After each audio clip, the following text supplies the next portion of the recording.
Good morning, sir. Ito po yung problem 2 design ko. Ito po yung instructions. Pinalo ko lang po. Dalawang 2811 at saka isang PT router. Then, sangapulo. 10 switch po to. Dito po sa router 0, nakakonect po ang 5 switch. And then sa router 1, nakakonect po dito yung 5 switch din po. And bawat switch may tagdadalawa pong PC. Then, start na po tayo. Punta po ako dito sa router 0 ng 2811. Punta po ako dito sa config. Fast Ethernet po. Ang ilalagay ko po dito is 192.168.10.1. Yan. On ko lang po siya. Then, copy ko po. Control C. Then, punta na din po ako dito sa serial para hindi na po ako babalik mamaya. Yung ilalagay ko po dito is 10.0.0.2. Then, on ko lang po to. Itong 2 million, papalitan po natin ng 64. Yan. Then, balik na po tayo dito sa PC. Connect po natin silang lahat. Control V.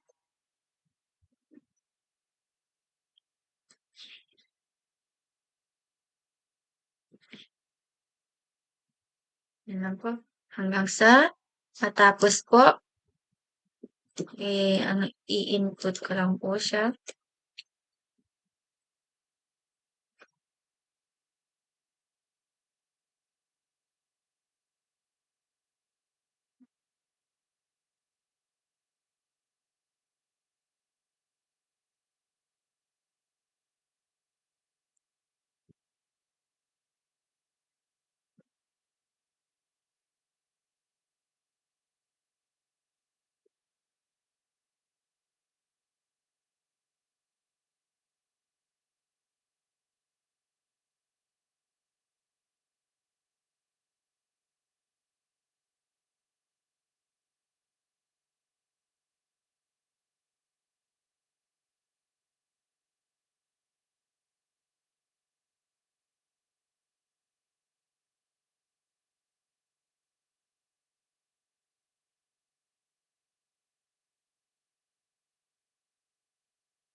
Okay.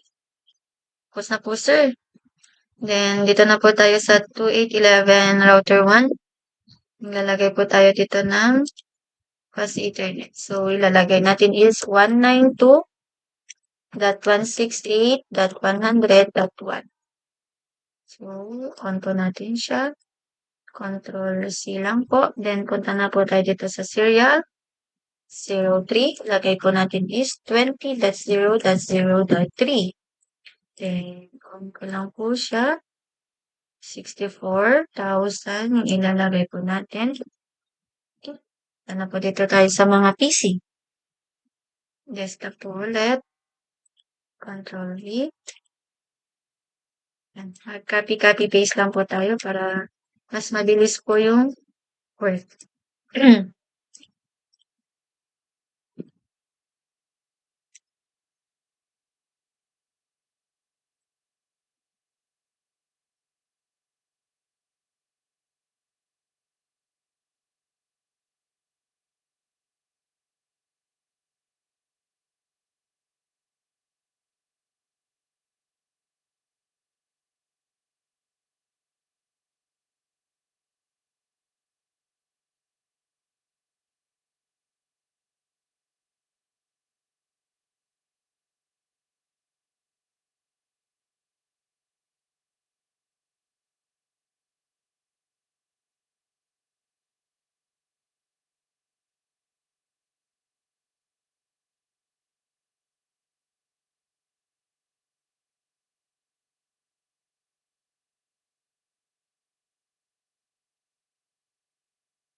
789. Okay, tapos na sir. Dito na po tayo sa PT router 2. Maglalagay na lang po tayo dito sa serial 2 at saka sa serial 3. Sa serial 2, saan po kaya nakakonect? So, ito po, serial 2 po. Lagay natin dito is 10.0.0.3. Ano lang po siya. Then, 64. Then, sa serial 3 po, ilagay natin is 20.0.0.2. Then, 64,000 po ulit. On po natin siya. So, yan. Wait lang po. Ito, di pa po siya na green. Oh, mali po ako nang lagay. Control C po to. Backspace ko na po. Dito po pala sa fast ethernet 0. So, Control V. Then, on ko lang po siya. Ayun, na-green na po. Yan, punta na po tayo dito sa 2811 router 0. Mag-CCLI na po tayo. So, enter exit, enter, router, EIGRP, 1, enter po ulit, network, .192.168.10.0. So, class C po siya, yung wildcard po niyan is, yung wildcard po niyan is 0.255.255.255. Uy, mali. Dapat tatlo palang 0 to. Kasi nga, class C siya.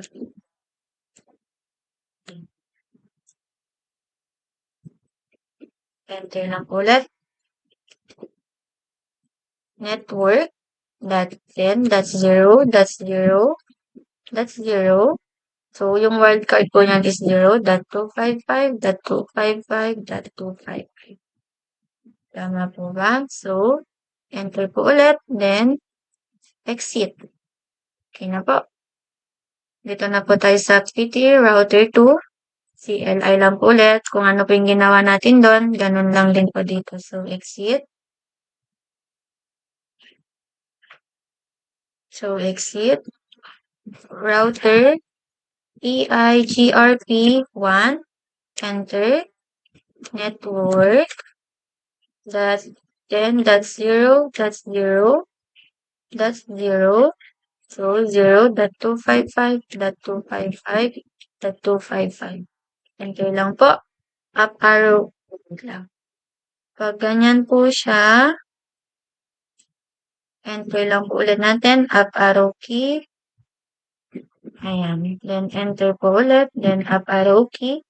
Yung 10 po, papalitan na lang natin ng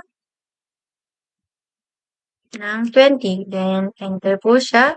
Then, exit. Then, enter. Okay na po. Goods na po yan. Then, dito na po tayo sa last router na mag-CLI. So, exit po ulit. Router EIGRP 1. Tapos network .192.168.100.0. Then 0.0.0.255. Then enter po tayo.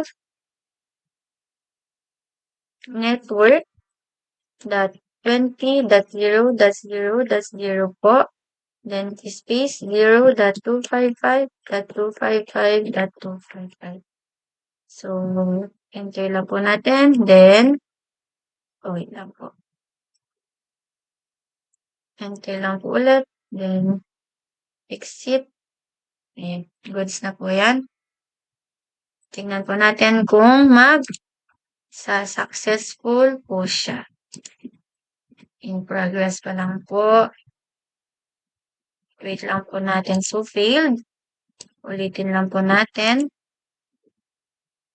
Ayun. Successful na po siya. Try po natin dito sa kabilang PC. Sa isang PC din po. In progress. Wait lang, failed po ulit. Delete ko po siya, then ipapakita ko po ulit sa inyo, sir, kung nagiging successful. Ayun, successful na po siya, sir. Try po natin ulit sa pangatlong PC kung successful po ba o hindi. Yan, dalawang in progress na po.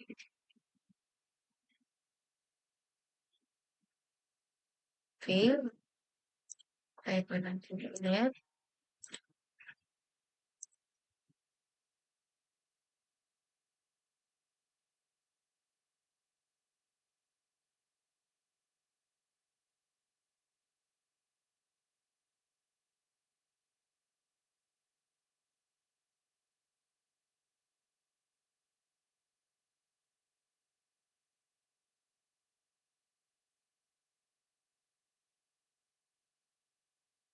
Okay na po, sir. Po natin ulit, sir. Ayun po, successful naman po.